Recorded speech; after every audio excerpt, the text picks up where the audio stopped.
کہ کیوں میری نظر میں اس گورنمنٹ کو کسانوں کو ان کی مدد کرنا، ان کو اٹھانا، ان کی مشکلات حل کرنا یہ کیوں ضروری ہے؟ سب سے پہلے تو جو اس ملک کے جو محنت کش طبقہ ہے اس میں مزدور ہیں اور اس میں کسان ہیں، جو سارا وقت محنت کرتے ہیں، سارا سال دعا کرتے ہیں اللہ سے کہ موسم ٹھیک ہو، گرمی میں اور ہر قسم کے موسم میں.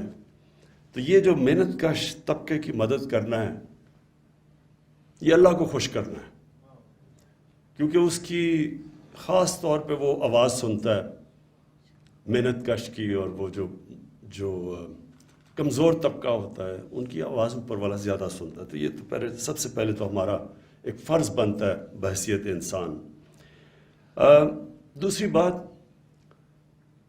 اکثریت ہمارے کسانوں کی 90% سے اوپر چھوٹا کسان ہے، اور چھوٹا کسان جس طرح کی اس کو مشکلات کا سامنا کرنا پڑتا ہے اس کی آواز ہی نہیں پہنچتی. جدھر پاور بیٹھی ہوئی ہے، جدھر شہر ہے وہ دور ہے، ادھر سے اس کی آواز ہی نہیں پہنچتی وہاں تک.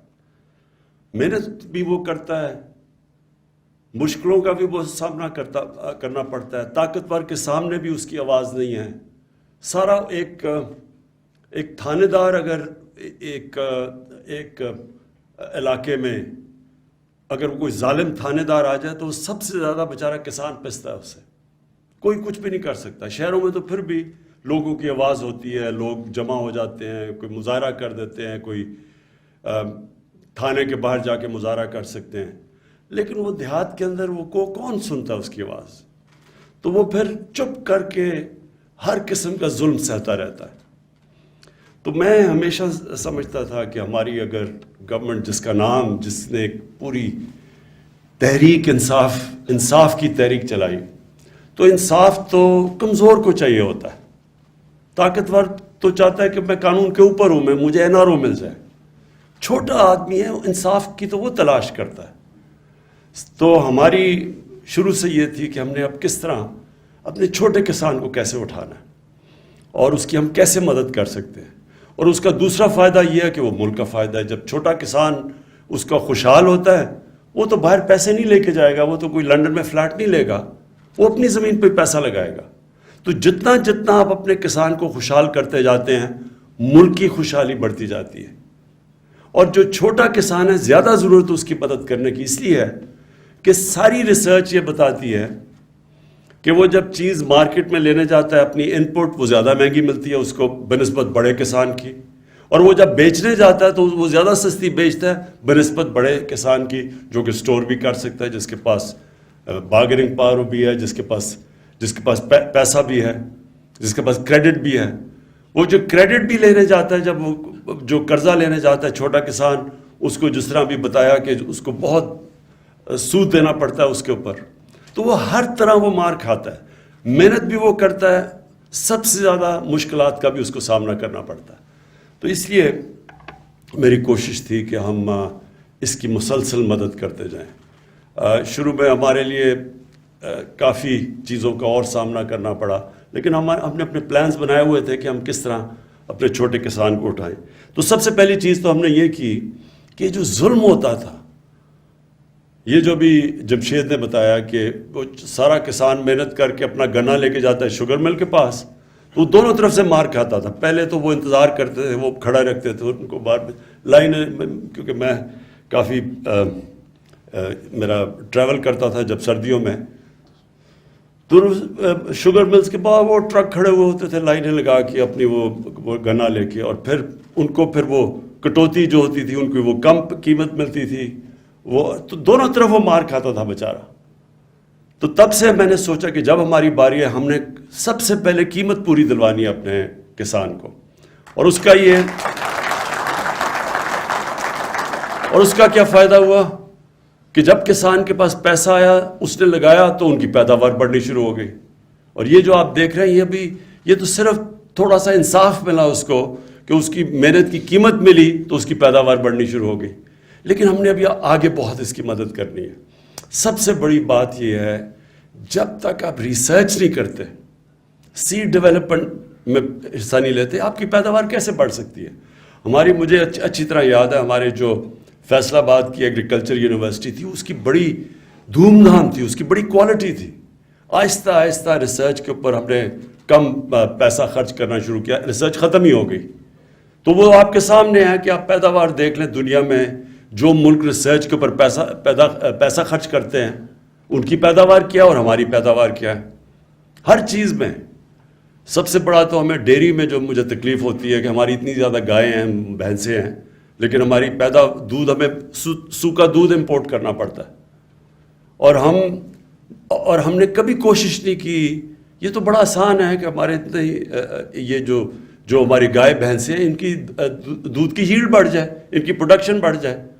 ساتھ والے چائنا اس کی دیکھ لیں، چائنا کی 3 گنا 4 گنا، یورپ کے اندر 6 گنا زیادہ دودھ کی پیداوار ہے جو ہماری گائے کی ہے. تو کبھی کوشش نہیں کی، ریسرچ نہیں کی، محنت نہیں کی. اور پھر جو پانی کا مسئلہ، اب دیکھیں ہمارے پاس جو پانی کی سٹوریج تھی، ہم سب کو پتہ ہے کہ جب ہمارا سارا پانی کب آتا ہے؟ برسات میں آتا ہے، اور جب ہمارے گلیشیئر پہ گلتے ہیں گرمیوں میں، وہ سارا پانی تو دریاؤں میں تب آتا ہے.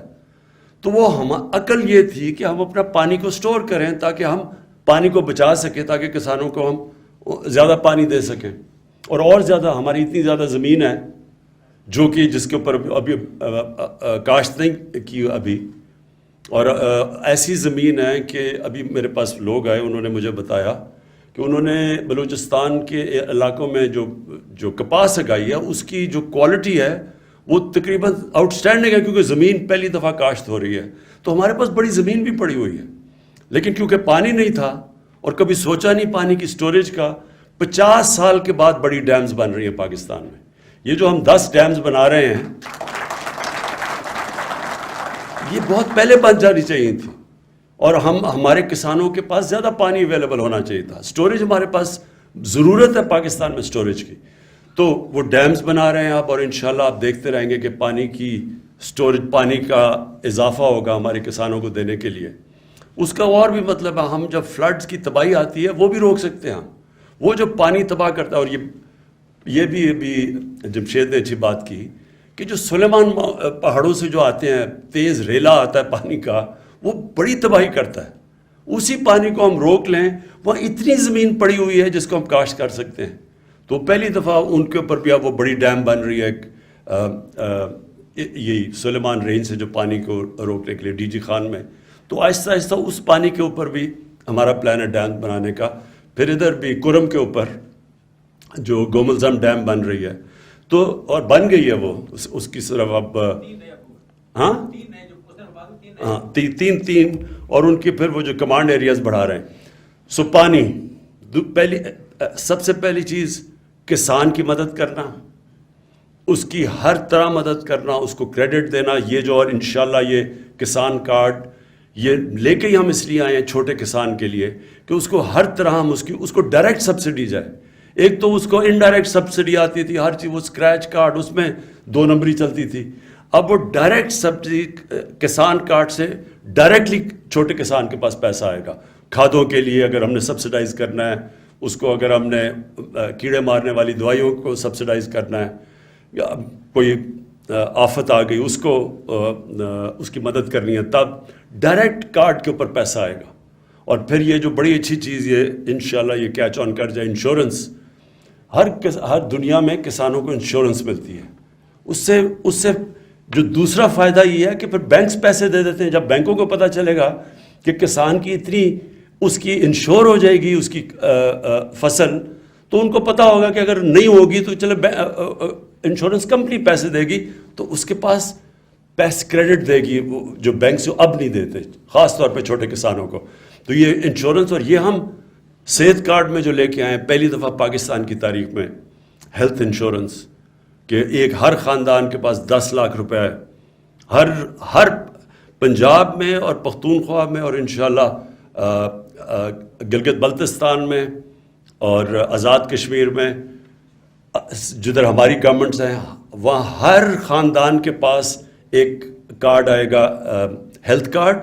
10 لاکھ روپے تک کسی ہسپتال میں وہ جا کے اپنا علاج کروا سکتے ہیں. اور یہ بھی میں سمجھتا ہوں کہ چھوٹے کسان کے لیے بہت بڑی چیز ہے. میں نے بڑی بڑی کہانیاں سنی ہیں. ایک چھوٹا کسان ہوتا ہے, ایک گھر میں بیماری آتی ہے, وہ سارا خاندانی مقروض ہو جاتا ہے. ایک بیماری ایک خاندان کو مقروض کر دیتی ہے. تو یہ انشاءاللہ یہ بھی ہمارے جو چھوٹا کسان ہے اس کو مدد کرے گی. اس کے بعد ہماری جو کوشش ہے کہ ہم اب اپنی پیداوار بڑھائیں, ایریاز بڑھائیں. دیکھیں یہ جو بھی بتایا کہ ہمارا امپورٹ کا بل 53% زیادہ بڑھا ایک سال میں. یعنی جو ہم امپورٹ کرتے تھے ایک سال کے اندر 53% اس کے بڑھ گیا.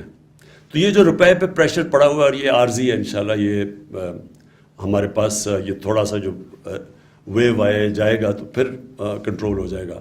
لیکن سارا پریشر پڑا ہے اس لیے کہ گندم ہم نے 40 لاکھ ٹن امپورٹ کی, ہم نے چینی امپورٹ کی, دالیں امپورٹ کی, اور وہ جو تقریباً دگنا ہو گیا جو کہ پام آئل ہے, جو کہ گھی پاکستان میں جو باہر سے امپورٹ کرتے ہیں. تو جتنی چیزیں, اور یہ پھر ڈی اے پی یہ امپورٹ کرتے ہیں, اس کی بھی تقریباً دگنے سے بھی زیادہ اس کی قیمت ہو گئی. تو یہ اتنی جو باہر سے مہنگائی امپورٹ کرتے ہیں پاکستان میں, اس کے لیے اب ہم پوری کوشش کر رہے ہیں کہ ساری چیزیں یہاں بنائیں. سویا بین کے اوپر ہم نے پورا ایکسپیریمنٹ شروع کر دیا کہ وہ بن سکتی ہے. اولیو آئل کی ایک اولیو آئل نہیں, جو زیتون کی جو کلٹیویشن ہوئی ہے, یہ بھی ایک پاکستان میں انقلاب آ رہا ہے کہ پختونخوا میں خاص طور پہ تو اتنا زیادہ زیتون کا درخت لگے ہیں کہ انشاءاللہ پاکستان ایکسپورٹ کرے گا آگے جا کے. تو اب ہم نے پوری کوشش یہ کرنی ہے کہ جو باہر سے ہم منگواتے ہیں وہ ہمارے میں اللہ نے سب کچھ دیا اس ملک میں, صرف ہم نے اپنا ذہن لگانا ہے, ریسرچ کرنی ہے, نئی ٹیکنیکس ڈیولپ کرنی ہے, کسان کی مدد کرنی ہے, کسان کو نئی ٹیکنیکس دلوانی ہے. اور اس کے لیے بھی ہمارا پورا پروگرام ہے, ایک جا کے کسانوں کی ٹریننگ کریں, ان کو نئی نئی چیزیں بتائیں. چائنا سے ہم نے جو سی پیک کے اندر ہم نے اب زراعت کو شامل کر دیا ہے. تو چائنا سے جو اب ہم پوری ان کی مدد دے رہے ہیں, کیونکہ انہوں نے بڑا ریسرچ کیا, ان کی پیداوار ہمارے سے بہت زیادہ ہے. انہوں نے بلکہ یہ بھی اب ریگستان کے اندر انہوں نے فصلیں اگائی ہیں اور ٹیکنیک سے. اور جو ابھی جمشید نے بتایا کہ جو یہ جو کھارا پانی ہے, یہ جدھر کئی علاقوں میں جدھر پانی ہمارا نمکین ہے, یا وہ جو جدھر وہ کیا کہتے ہیں اس کو, سیم ہے جدھر, تو وہ ان علاقوں کے اندر بھی فصل اگ سکتی ہے, کئی سرٹن ٹائپ فصلیں اگ سکتی ہیں, اور وہاں شرمپ فارمنگ ہو سکتی ہے. تو یہ ہم ساری اب اپنا ذہن استعمال کرنا ہے, جو ابھی تک ہم نے کیا ہی نہیں ہے.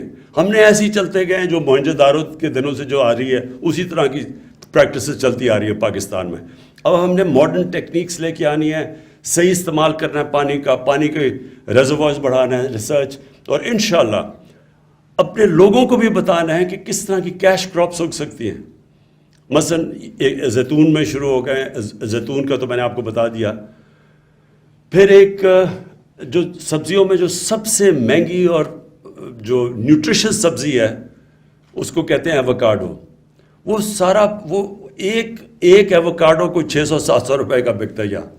تو وہ سوچ لیں کہ وہ 4-5 سال میں وہ پورے وہ دینا شروع کر دیتا ہے پھل, وہ جو اس کا پودا ہے. تو یہ تو سارا علاقہ ہمارے بہت زیادہ علاقے ہیں ایووکاڈو کے لیے, ہم نے کبھی سوچا بھی نہیں اس کا. تو اور تو میرا مطلب یہ نئی چیزیں لے کے آنی ہے. جس طرح ہماری آبادی بڑھ رہی ہے, اور ہماری آبادی اب یہ سوچ لینا کہ 4 کروڑ تھی 1947 میں, اور آج پہنچ گئی 22 کروڑ پہ. تو جس طرح ہماری آبادی بڑھ رہی ہے اسی طرح ہمیں اپنا ذہن استعمال کر کے اپنی پیداوار بھی بڑھانی ہے, اور اس کے لیے کسانوں کی سب سے زیادہ ہم نے مدد کرنی ہے. یہ جو پورٹل آج میں لانچ کر رہا ہوں, جو کیا لانچ آج, اس کا صرف مقصد اب یہ ہے کہ جس کی آواز نہیں ہے, جو چھوٹا کسان ہے جس کی آواز نہیں ہے, اس کو آواز ملے, اس کو مسلسل کیا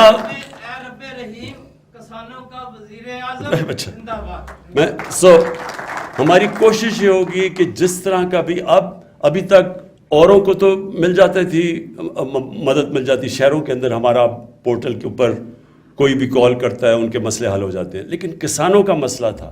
تو یہ جو اب اسپیشلی چھوٹے کسان کی اب اس کے لیے ہم نے یہ پورٹل کھولا ہے. جہاں سے بھی وہ کال کرے گا یہاں ادھر سے جائے گا سیدھا چیف سیکرٹری کے آفس, وہ بالکل اس جو متعلقہ ہیں ان کے پاس جائے گا. اور آپ دیکھیں گے کہ جو سب سے بڑا مسئلہ بیچارے کے جو چھوٹے کسان ہیں ان کو پانی نہیں پہنچتا, ان کا پانی چوری ہو جاتا ہے, یہ ان کا سب سے بڑا مسئلہ بنا ہوا ہے. تو ہم انشاءاللہ اس کے لیے پورٹل کے ذریعے یہ انشور کریں گے کہ چھوٹے کسان سے کسی قسم کا ظلم نہ ہو, کوئی طاقتور بھی اس کے اوپر ظلم نہ کر سکے, کیونکہ کئی دفعہ بڑی جھوٹے کیسز کر دیتے ہیں. میں کیونکہ میاں والی میں مجھے پتہ ہے, وہ چھوٹے کسان جب میں جاتا تھا اپنے حلقے میں تو سب سے زیادہ کمپلین جھوٹا کیس کر دیا, وہ بیچارہ جا کے تھانے میں کسی کو بند کر دیا, کوئی وجہ, اس کی اب آواز ہوگی انشاءاللہ اس پورٹل کی وجہ سے. میں آخر میں آپ سب کو, اپنے کسانوں کو یہ پھر سے تاکید کرتا ہوں کہ آپ نے یہ سمجھنا ہے کہ گورنمنٹ آپ کی ہے, ہم آپ کے ساتھ کھڑے ہیں, آپ کو محنت کی پوری قیمت دلوائیں گے, جو آپ کا محنت کا پھل ہے وہ پورا آپ کو ملے گا, ہر طرح آپ کی مدد کرتے رہیں گے. کیونکہ یہ میں اس لیے نہیں کر رہا کہ آپ کو خوش کرنے کے لیے, کیونکہ یہ میرا ایمان ہے کہ جب ہم اپنے کسانوں کی مدد کریں گے ہم پاکستان کی مدد کریں گے. شکریہ.